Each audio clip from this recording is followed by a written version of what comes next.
ഇത് കുമ്പസാരക്കൂടോ മണിയറയോ?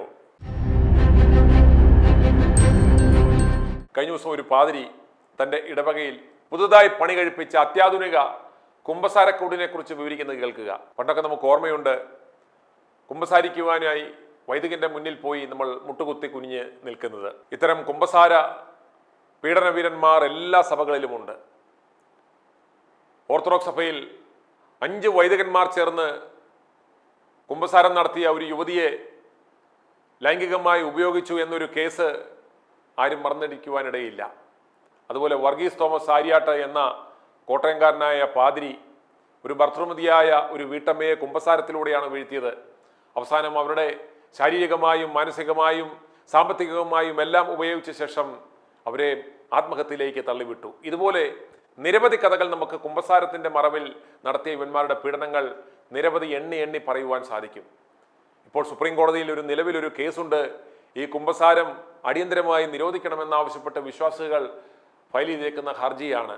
ഈ കുമ്പസാരം എന്ന് പറയുന്നത് വിശ്വാസികൾ മനസ്സിലാക്കുക, അത് ദൈവത്തോടും മാത്രമാവണം.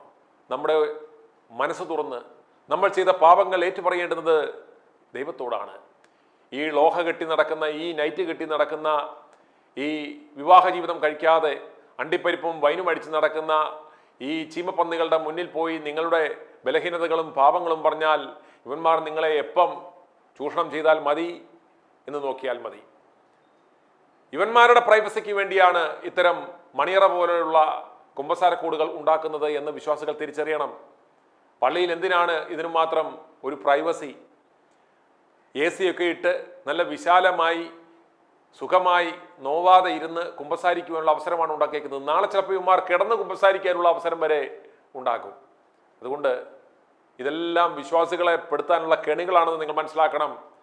ഈ വൃത്തികെട്ടവന്മാർക്ക്, അളിഞ്ഞവന്മാർക്ക് നിങ്ങളുടെ ഇക്കിളി കഥകൾ കേട്ട് സുഖിക്കുവാനുള്ള അവസരമാണ് ഈ കുമ്പസാരം എന്ന യാഥാർത്ഥ്യം മനസ്സിലാക്കണം. പല സഭകളെന്ന് പറയുന്ന പ്രസ്ഥാനങ്ങളിലും നിർബന്ധിത കുമ്പസാരമുണ്ട്.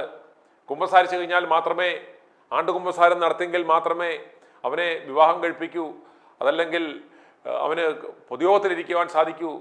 അന്നേരം ഇതൊരു നിർബന്ധിതമായ ഒരു കർമ്മമാക്കി മാറ്റുകയാണ്.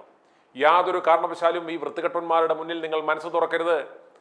പാതിരി, എനിക്ക് പൊതുയോഗത്തിലിരിക്കാൻ വേണ്ടി ഇത് നിർബന്ധമാക്കിയത് കൊണ്ട് മാത്രം തൻ്റെ മുന്നിൽ വന്ന് കുനിഞ്ഞു നിൽക്കുകയാണ് എന്ന് ഇയാളുടെ പച്ചയ്ക്ക് ഇവന്മാരോട് പറയണം.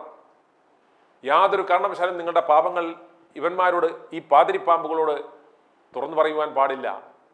അപ്രകാരം പറഞ്ഞ എത്രയോ സ്ത്രീകൾ വഴിയാധാരമായി എത്രയോ പേർ മരണപ്പെട്ടു.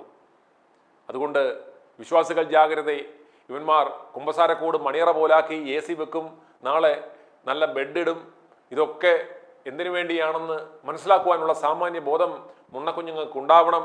അതുകൊണ്ട് ജാഗ്രത. ഇനി ഈ പാതിരി തൻ്റെ പള്ളിയിൽ ഉണ്ടാക്കിയ ആ മണിയറ പോലുള്ള കുമ്പസാരക്കൂടിനെ കുറിച്ച് വിവരിക്കുന്നത് കേൾക്കുക. ഈശോ മിശിഹായ്ക്ക് സ്തുതിയായിരിക്കട്ടെ. ഈ അടുത്തയിടെ വെഞ്ചരിച്ച മുരിക്കാശ്ശേരിയിലെ പുതിയ ദേവാലയത്തിൽ പുതുതായിട്ട് പണിത കുമ്പസാരക്കൂടിനെ പരിചയപ്പെടുത്തുകയാണ്.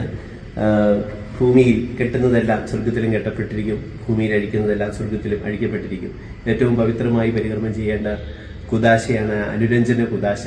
അത് ദേവാലയത്തിൽ തിരുക്കർമ്മങ്ങൾ നടക്കുന്ന സമയത്ത് പ്രായോഗികമായി ശബ്ദം കൊണ്ട് കുമ്പസാരം നടത്താൻ സാധിക്കാതെ വന്ന സാഹചര്യത്തിലാണ് ഇങ്ങനൊരു കുമ്പസാരക്കൂട് നമ്മൾ നിർമ്മിച്ചത്. അതിന് കാരണമായ ഇതാണ്, ഇവിടെ എല്ലാ സൗകര്യങ്ങളോടും കൂടിയാണ് ഈ കുമ്പസാര വേദി ഒരുക്കിയിരിക്കുന്നത്. ആദ്യമേ തന്നെ ഇവിടെ കുമ്പസാരത്തിന് ഒരുക്കമായിട്ടുള്ള പ്രാർത്ഥന നമ്മൾ കാണാതെ പഠിക്കേണ്ടതാണ്. എങ്കിലും മറന്നുപോയവരോ ആ സമയത്ത് ഓർക്കാൻ പറ്റാതെ വന്നവരോ ഒക്കെ ഉണ്ടെങ്കിൽ പ്രാർത്ഥന ചെയ്ത് ഒരുങ്ങാനായിട്ട് കുമ്പസാരത്തിന് ദൈവവും മനസ്താപ്രകടനം ഇവിടെ ആലേഖനം ചെയ്തിട്ടുണ്ട്.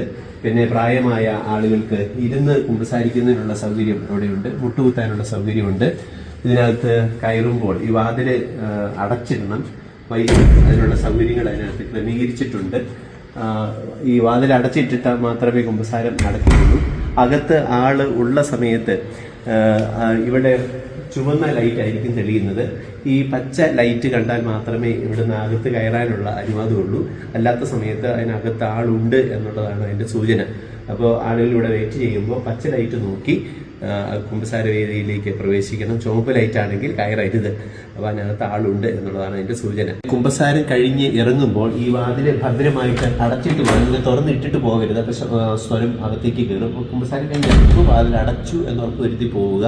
അതുപോലെ കുമ്പസാരം നടക്കുന്ന സമയത്ത് ഇവിടെ അച്ഛൻ വന്നിട്ടുണ്ടോ ഇതൊന്നും ആരും അവിടെ നിന്ന് തിരിഞ്ഞു നോക്കേണ്ട കാര്യമില്ല. നമ്മൾ മുകളിൽ പള്ളിയുടെ ആൾത്താരയുടെ സൈഡ് വശത്ത് കുമ്പസാരം എന്നുള്ള LED ഒരു ചെറിയ ലൈറ്റ് അവിടെ ഒരു ബോർഡ് അവിടെ തെളിഞ്ഞു വരും. അപ്പോൾ തെളിയിച്ച് കുമ്പസാരം എഴുതി കാണിക്കുന്ന സമയത്ത് മാത്രം കുമ്പസാര വേദിയിലോട്ട് വന്നാൽ മതിയാകും.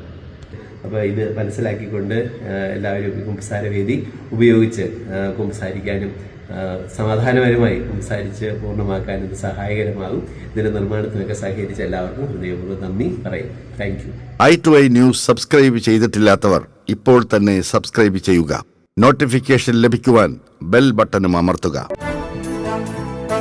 i2i news, an eye for truth.